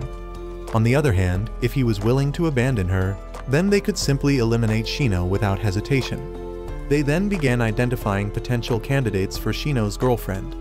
The first possibility was a classmate or someone from his school. However, Hiro recalled that Aika once mentioned how someone had spread rumors about Shino being cruel, meaning his girlfriend must have been someone who knew him well, rather than someone who only heard rumors. Next, they considered why Shino had to hide his girlfriend's identity even from Hiro. Perhaps she had some kind of flaw she didn't want others to know about, or maybe she was significantly older or younger than Shino. Meanwhile, Hikaze and Shino went on a trip to a hot spring. Hikaze noticed that Shino seemed to be texting his girlfriend, so she asked him about it, but he denied it. She couldn't hold back anymore. She finally confessed her feelings to Shino, admitting that she had fallen for him. However, she still had her pride and didn't want to burden others. Thus, she asked Shino to find a way to make her stop liking him. At the same time, Megu started feeling that the group was overcomplicating things when the answer might have been right in front of them all along. Shino, now understanding Hikaze's concerns, reassured her, telling her not to worry after all. How could she harm someone who had already been dead for a year? Shino then revealed the truth to Hikaze. Meanwhile, Megu had come to a startling realization. Shino's girlfriend could be none other than Hiro's sister, Aika. However, Hiro refused to accept this. He couldn't understand why Shino and Aika would need to hide their relationship from him. Megu wanted to say that everyone already knew Hiro was an extreme siskin, but he couldn't bring himself to say it out loud. Hiro argued that Aika had died a year ago, yet Shino's girlfriend was still alive. How could that be possible? However, Shino's claim that his girlfriend was alive was only based on Hiro's subjective assumption. No one had ever actually heard Shino's girlfriend speak. At that moment, Hikaze realized something terrifying if Shino's girlfriend was Aika. then she herself was responsible for Aka's death. Shino, however, reassured her not to feel too guilty. The matter of Aka's death was still under investigation, and there was no definitive conclusion yet. Moreover, even if the first sacred tree was responsible for Aka's death, Shino did not hate Hakazi. He believed that hatred wouldn't solve anything. No amount of revenge would bring Aka back. The reason he saved Hakazi from the island back then was simply because he didn't want Aka's death to be meaningless, and that meaninglessness to lead to further tragedy. Hiro couldn't believe that Shino could remain so calm after Aka's death, so Megu asked for permission to speak, even though he knew Hiro wouldn't like it. He pointed out that Hiro and Shino were complete opposites. Hiro acted based too much on emotions, while Shino was someone who could remain indifferent to everything, almost emotionless. Both had been unexpectedly dragged into this situation, losing their family and friends because of the sorcerers and the sacred trees. However, they shared one thing in common. They had both lost something irreplaceable, and they would both have to face the pain that came with it. Hakazi then learned that Shino had been suppressing his emotions for so long that he had grown used to it. But she had to ask him if he kept hiding his emotions, would he ever truly be happy? She told Shino that he should rediscover his feelings and, at the very least, allow himself to express his pain. However, Shino asked her what exactly she expected him to do. Should he tell Hiro that he had been Aka's boyfriend and act even more devastated than Hiro? Should he confess how numb he had felt upon hearing of Aka's death, especially on the day he had planned to spend Christmas with her? Hakazi urged him to stop prioritizing the feelings of others and to think about himself first. Shino was so overwhelmed that he finally poured out everything he had been holding inside and collapsed to his knees in tears. The reason he hadn't shown his emotions wasn't because he couldn't, it was because he knew that no matter how much he grieved, nothing would change. Hiro still refused to accept this truth and walked away, while Megu questioned why no one had figured out that Aka was Shino's girlfriend when it had been so obvious all along. In reality, Salmon had considered the possibility, but he dismissed it because it seemed too illogical. After everything that had happened on the mountain, Aka's death felt like a complete contradiction to all reason. Hakazi, however, swore that if the first sacred tree had caused Shino this much suffering, she would destroy it at any cost. Salmon then instructed Junakiro to keep an eye on both Aka and Shino, fearing that if Hakazi discovered the truth, she would attempt to destroy the tree. Junakiro later met Hakazi and noticed that something had happened between her and Shino. He could feel that Hakazi's feelings for Shino had become even stronger than before. Meanwhile, Yamamoto's group decided to leave Hiro alone, as he needed time to process the truth. She turned her attention to investigating the connection between the two trees and the burnt-down shrine they had found earlier. It was already known that the resurrection of the two trees had caused the black iron disease, a phenomenon science had yet to explain. However, ancient alchemy records mentioned the transformation of matter in a way that resembled the disease. The symbol of alchemy, a dragon devouring its own tail, was a curious parallel to the recent rumors suggesting that the two trees might be ancient snake or dragon deities. These deities were feared as gods of destruction, bringing storms and calamities, yet they were also worshipped for providing water to sustain agriculture. Based on Yamamoto's hypothesis, the first tree wasn't a god that created the world, but rather an extraterrestrial weapon of destruction. However, Tetsuma dismissed this idea as nonsense. Meanwhile, Junakiro informed Salmon that Hakazi had imprisoned him. Earlier, she had spoken about wanting to see how the tree would react if she openly opposed it. If the tree truly favored her above all else, it would still obey her even if she defied it. But if it saw her only as a tool for its own revival, then it was nothing more than a tyrant that needed to be overthrown. At that moment, Megu was continuing his usual task of clearing the sacred trees when Hakazi suddenly appeared to stop him. Hiro, deep in thought, happened to turn on the television and saw a breaking news report. Everyone was confused. Why would Hakazi want to destroy the first tree, yet also prevent Megu from doing the same? As Salmon observed Hakazi and Megu's fight, he realized that Hakazi was deliberately pushing Megu to his limit in order to force him to unleash his full power just before she made her move. Shino and Hakazi devised a plan together, then split up, each going their separate ways. From now on, Hakazi would frequently appear to confront Megu, using real combat as a way to train him further. Meanwhile, Shino discovered that Hiro had begun searching for him. After some time, Hakazi left, allowing Megu to finish his work when she noticed he was already exhausted. She promised to meet him again next time and urged him to become even stronger. In the following days, Hakaze continuously engaged in battles with Megu, while Hiro sought out Shino to directly ask about the truth between him and Eika. Meanwhile, Yamamoto observed that Hakaze's actions had provoked the government into taking a firm stance on destroying the first tree, exactly what Hakaze wanted. Just then, all three of them unexpectedly ran into Hakaze on the street. Hiro began questioning himself if he learned the truth about Eika and Shino. What would he do next? Hakaze had now become aware that Shino was suspected of carrying the heart of the Tree of Destruction. Yamamoto also wanted Hakaze to slow down, as Megu was becoming too exhausted and needed rest. Later, Hakaze asked to hear Yamamoto's hypothesis about the tree, as she suspected it was an extraterrestrial creation implanted on Earth to prevent humanity from evolving. By accepting sacrificial offerings, the tree supposedly assessed the level of civilization's advancement. Hakaze then wondered about the other tree, to which Yamamoto theorized that both were different versions of the same weapon. Though nothing was certain yet, he insisted that the theory remained just that, a theory. While Hakaze respected Yamamoto's hypothesis, she still found it illogical. If the tree was a weapon, why would it allow a being from the very planet it was meant to destroy to control it? Before leaving, Hakaze asked Yamamoto to retrieve her wooden doll and wooden box from the government's possession. At the same time, Shino and Hiro coincidentally encountered each other at a cemetery. Hiro was merely wandering, while Shino had gone out to buy pastries and happened to run into him on his way back. Hiro then suggested that they eat together while discussing two things: Eika's boyfriend and Shino's girlfriend. Shino straightforwardly revealed the truth, and Hiro finally began to accept it. However, he was still shocked to hear that Shino and Eika had shared their first kiss. Shino, now firm in his stance, stated that Eika belonged to him, not Hiro. He then asked Hiro if he didn't want to punch him. But Hiro only wanted to know whether Shino had forced Eika into being his girlfriend. In response, Shino revealed that he had been the one pressured by Eika instead. With that, Hiro had no reason to fight. Eika had made her own choice, and he respected it. In part, Hiro also realized that he had never truly loved Eika. He had never seen her as a sister or a friend, let alone a lover. He admitted to himself that he had never loved Eika the way he thought he did, and thus, he had no right to be angry at Shino.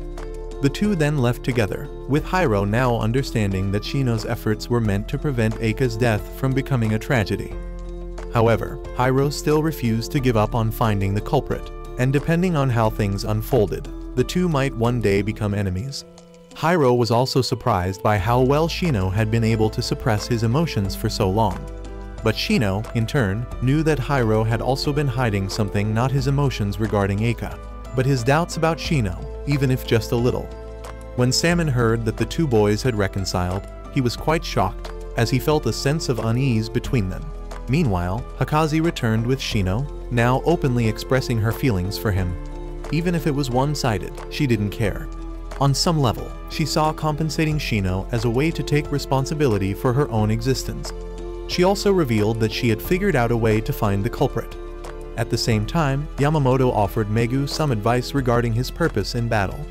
The next morning, Hakaze gathered everyone together. She declared that she now wanted to resolve the long-standing issue, the true culprit behind Eika's murder. Once this was settled, she would release the final eye to revive the second tree and help Megu unlock his full power in order to destroy the first tree. The military eventually located Hakaze's wooden doll and wooden box. With these, she planned to reverse transport herself back to the skeletal remains on the island from 2 years ago, then find a way back to the mainland and arrive at Hiro's house before the murder took place. At the very least, she would discover the identity of Eika's killer. Junichiro questioned why she didn't just save Eika altogether. However, doing so would trigger a time paradox and completely disrupt the present. To be sure, Hakaze first asked Hiro was he willing to risk making the present worse if it meant saving Eika. Hiro told her there was no need for such a gamble. All she had to do was fulfill her role in uncovering the truth behind the murder. Yamamoto then had Takumi arrange and prepare a suitable sacrifice for Hakaze's ritual. Before departing, Hakaze took some time to relax in a massage chair, voicing her inner fears. What if she herself had been the one to kill Eika? Or worse, what if Eika had been murdered for no reason at all, and her killer was already dead? That would mean Eika's death held no meaning whatsoever, and Hakazi couldn't predict how the two boys would react if her suspicions turned out to be true. If it came down to it, she was willing to take responsibility for Eika's death herself, just so the two of them wouldn't feel as if their entire journey had been meaningless. That night, as Hakazi was preparing for her journey, Shino sought her out. He had figured out her backup plan and asked if there was any way to bring Eika to the future, just as they had once rescued Hakazi. However, Hakazi explained that Eika was different from her, and the necessary conditions to make it happen were nearly impossible to meet. Shino had no choice but to accept that Eika was truly gone. He then asked if it wasn't cruel of him to ask a girl to go back in time just to save his romantic rival. Hakazi set off, fully prepared for the possibility that if no one else killed Eika, she herself would have to do it. Eika's death was an absolute certainty, one that had to happen for the present to exist as it did. Even if it meant Shino would hate her, she had accepted the consequences. The next morning, Hakazi touched both the box and the wooden doll, using a missile as the sacrifice for her spell to transport herself back to the island. Once there, she contacted the others via the wooden doll and quickly located the offering that Salmon had left behind. By examining the condition of her clothes, she determined the approximate time period she had arrived in. Hiro confirmed that this was 1 month before Eika's murder. Now that she had a means to return to the mainland, Hakazi was confident she would make it in time. She also informed the others that she had to dispel the magic on the wooden doll since she would be in hiding soon and didn't want their voices to be heard at the wrong moment. Back in the present, Salmon asked Hiro what he would do if Hakazi truly turned out to be Eika's murderer. Hiro declared that he would take revenge, while Shino vowed to stop him at all costs. However, Yamamoto remained skeptical, suggesting another possibility: what if Shino had an alternate personality that he himself wasn't aware of? If that were the case, Hiro stated that he would kill Shino without hesitation. Days passed without any word from Hakazi. Life continued as usual for the others, except for increasing public protests against the destruction of the first tree. Many civilians believed the tree was preserving world peace, and its destruction would only allow war-mongering factions to rise. Meanwhile, Hakazi finally arrived in the town where Hiro and Shino lived. With 4 hours left before Eika's murder, she needed something to do to pass the time. Unexpectedly, she ran into Eika. Eika quickly noticed Hakazi staring at her and, sensing something unusual, Hakazi made an excuse and left. She ran into an alleyway, performed a spell, and flew up to the rooftops. As she spoke to herself about Eika, she was suddenly caught off guard. Eika had appeared right behind her. Surprised to encounter someone who could use magic and knew Shino, Eika nonchalantly revealed the truth: she was the Witch of the Tree of Destruction. Meanwhile, back in the present, the Navy made a shocking discovery: a massive tree trunk had surfaced in the middle of the ocean, seemingly connected to the first tree. Back in the past, Eika showed no intention of fighting. Instead, she sat down with Hakazi for a conversation. Hakazi decided to tell Eika in advance about the tragedy that was about to unfold. Yet, for some reason, Eika showed no fear of death. Eika admitted that she did feel some regret about dying, but what concerned her more was what would happen afterward. She revealed that in 10 years, if the first tree was not destroyed, it would wipe out human civilization entirely. At the same time, Yamamoto suspected that the massive tree trunk in the ocean was the heart of the first tree, and that only by destroying it could they annihilate the entire tree. Eika then explained further the first tree had always been the true destroyer, while the second tree was a sword created to eliminate it. Originally, she had planned to inform Hakazi's clan about this if they ever attempted to revive the first tree. However, if her death could accelerate its destruction, then she was willing to accept it. Hakazi asked about Megu, and Eika revealed that Megu was a backup witch. Megu possessed a human body, but would inherit the power of the second tree. At a predetermined time, that power would naturally transfer to her. However, with Eika's death, Megu would be forced to inherit the power earlier than expected. Meanwhile, Yamamoto speculated that the first tree may have tested humanity multiple times before. And because humanity had always failed, this time, it had granted them magic to see if they could succeed in fighting back. In other words, the first tree was created to be destroyed. At that moment, Eika fully understood everything that needed to be done.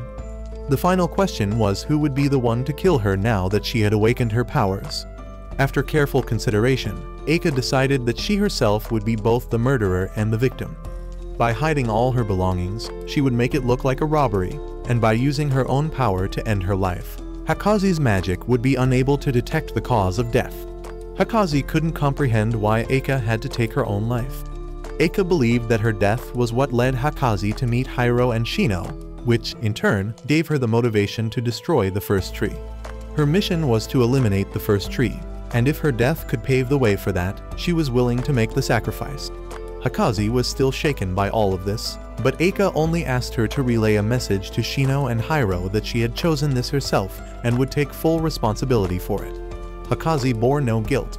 However, Hakazi argued that Shino and Hiro had both risen up because of Eika's death. If they learned the truth, they would lose their resolve, and everything would become a tragedy. Eika, however, believed they would understand. But when Hakazi mentioned that Shino had cried because of Eika, Eika immediately punched her. She was angry that Hakazi had made Shino cry, someone who rarely ever shed tears in front of others. Hakazi fought back, determined not to let Eika return to the mansion and die there. Eika then asked if Hakazi knew why her clan couldn't use offensive magic. The primary reason was to prevent them from becoming tyrants who ruled over others. The second reason was to ensure they could never defeat the destructive power of the Witch of Annihilation. Hakazi, disregarding the consequences, resolved to stop Eika at any cost. Eika, in response, effortlessly sliced through Hakazi's shield like tendrils. She had gained this power long ago, and had always been able to see through the truth of the world, something that made others view her as an outcast. Only Shino and Hiro had ever treated her like a normal person. Eika refused to let Hakazi alter reality. She feared that any change could not only lead to the world's destruction, but also cause Hiro and Shino to lose their lives. She then launched an attack, slamming into Hakazi's barrier. Eika revealed that the power of the second tree originated from the first tree itself. The more Hakazi used her magic, the stronger Eika became. Eventually, Eika shattered Hakazi's barrier and knocked her unconscious. She then left, continuing toward her fate. When Hakazi regained consciousness, she still believed she could make it in time. She rushed to the mansion to stop Eika. But when she arrived, Eika was already dead. Beside Eika's lifeless body, Hakazi found a letter. Eika had entrusted her with a message for Shino and Hiro, to be delivered only after the first tree was completely destroyed. Though heartbroken, Hakazi knew she had to fulfill Eika's final wish. Hakazi later wept at what would become Eika's grave before heading to the crime scene the next morning to face Hiro and Shino. Shortly after, the government officially declared a ban on the destruction of the first tree to appease the public. Takumi tried to oppose the decision, but his influence had significantly waned. Meanwhile, Hakazi had returned, and together with Salmon, she retrieved Eika's letter and message to deliver to Hiro and Shino. She revealed the truth to them. Hiro, upon seeing the handwriting, immediately recognized it as Eika's. He accepted the reality and did not blame Hakazi. However, Hakazi still believed that if she had never returned and told Eika about everything, Eika might still be alive. Hiro told her to stop blaming herself, reminding her that it was he who had forced her to go back in time. Eika's death was ultimately Eika's own responsibility, and Hakazi had no reason to feel guilty. But Megu, unable to contain his rage, violently struck both Hiro and Shino, berating them for being so unnervingly calm about Eika's death. He demanded that they act like actual human beings and express their emotions instead of suppressing them so coldly. However, Hiro explained that it wasn't that they didn't want to grieve. Rather, they were focusing all their energy on destroying the tree. If it wasn't eliminated, there would be no future to begin with. Worse yet, the entire world was now defending the tree, meaning they had to go against the world itself. Even so, they refused to give up not until they could read the letter Eika had left for them. Shino, after taking a heavy blow from Megu, turned to Hakazi and asked if she could heal him, as Megu might have hit him a little too hard. Seeing Shino coughing up blood, everyone panicked. Soon after, the group devised a concrete plan to destroy the heart of the first tree. With the naval forces of multiple nations gathered to protect the tree, direct access had become impossible. Furthermore, Megu was now a wanted man, meaning military vessels would open fire on him without hesitation. Even if they succeeded in destroying the tree, their actions would likely spark global warfare. To prevent this, they had to ensure the safety of all allied ships, hoping that, in return, those ships would shield them from the world's retaliation. At the same time, they had to act quickly before the tree launched a counterattack. With the plan finalized, everyone prepared for the day of the operation. That night, Hiro and Shino reminisced about their first encounter with Eika. Back then, Hiro's family had adopted Eika, and from their first meeting, Eika immediately sensed that Hiro was a peculiar person. Shino, too, was just as strange for being able to tolerate someone like Hiro. What should have been an awkward and cautious first meeting instead felt natural and comfortable, as if the three had always known each other. Meanwhile, Salmon and Yamamoto were astonished by how much Hiro had changed. Hiro declared that if they were condemned and war broke out after the tree's destruction, he would take full responsibility. Since it was Eika's actions that had led to this situation, he, as her family, would bear the consequences. Thanks to Shino standing by his side, Hiro had the courage to move forward. Likewise, without Hiro, Shino wouldn't be able to accomplish anything. Though still just high school students, the two of them now carried the fate of the entire world on their shoulders. A few days later, Salmon briefed Takumi on the mission. Both of them acknowledged that if they failed, they wouldn't just lose the battle, they wouldn't survive at all. Megu, before the mission, had asked Hiro to deliver a letter to his ex-girlfriend in case he didn't make it back. But Hiro, without hesitation, tore the letter apart, stating that if Megu died, the entire world would be doomed anyway. Megu, however, feared that he might have to make the ultimate sacrifice to ensure the tree's complete destruction, just like in the movies. Hiro dismissed the idea, telling him to focus on training and getting stronger instead. Later, Hiro and Shino approached Yamamoto, informing her that they wanted to join the assault team alongside Megu. Yamamoto warned them that the more people they had, the easier it would be to attract attention. Hiro assured her that he had a plan to handle that. Even so, Yamamoto bluntly stated her concern that the two of them might become a liability. Hiro and Shino both accepted the risk, willing to be left behind if they proved to be a hindrance. Seeing their determination, Yamamoto had no choice but to let them come along. Yamamoto then reported this to Sumura and Tetsuma. Neither of them expected that Yamamoto, who had initially opposed letting the two boys join, would now be their strongest supporter.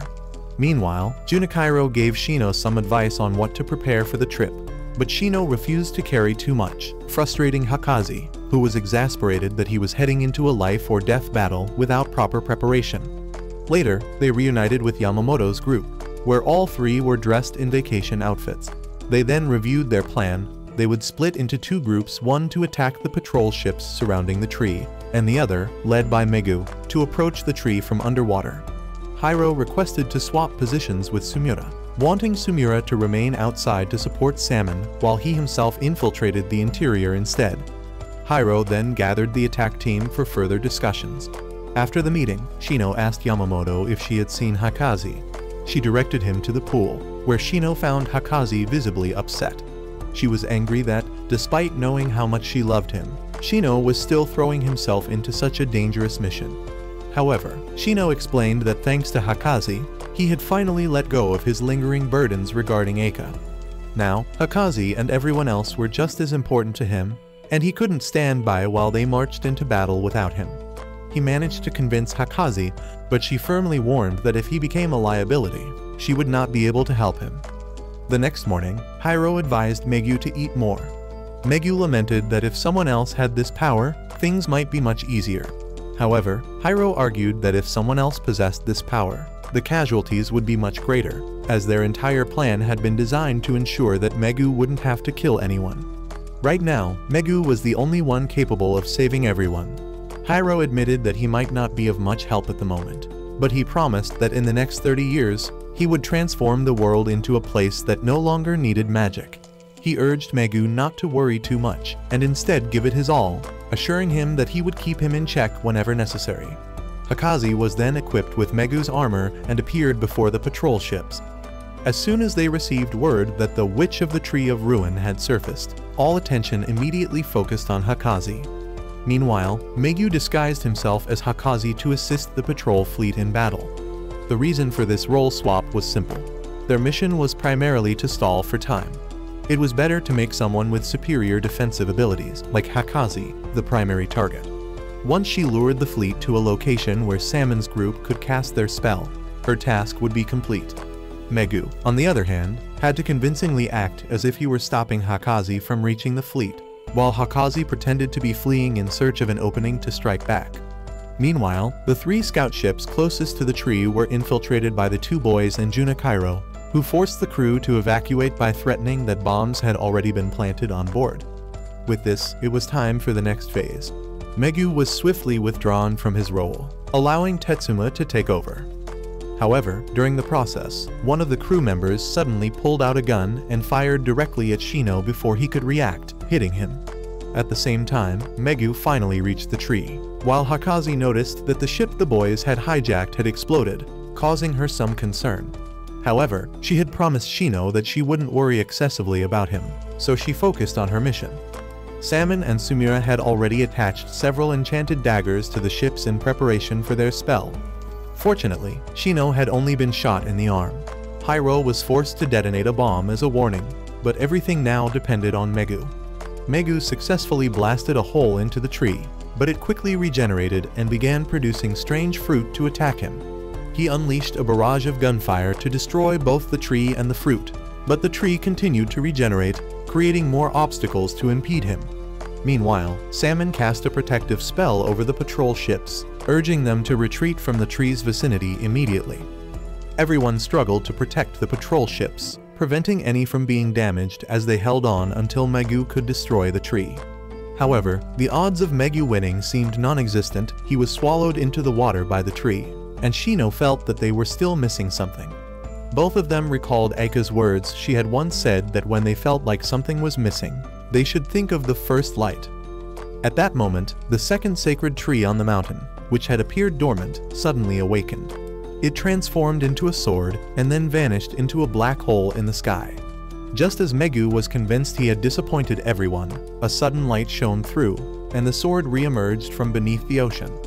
Now able to wield the sword, Megu finally understood what needed to be done. He saw this as both an ending and a new beginning. He then plunged the sword into the tree's trunk, completely erasing it. With that, magic disappeared entirely from the world. From now on, the future would be the story of each individual in this new world. A month passed, and Yamamoto noticed that crime rates were already rising again. Salmon pointed out that this was simply how things were before the tree had appeared. Yamamoto and Takumi negotiated with the government to help find stable jobs for the members of Hakaze's family, now that magic was gone. Meanwhile, Tetsuma was forced into working as Takumi's chauffeur, much to his dismay.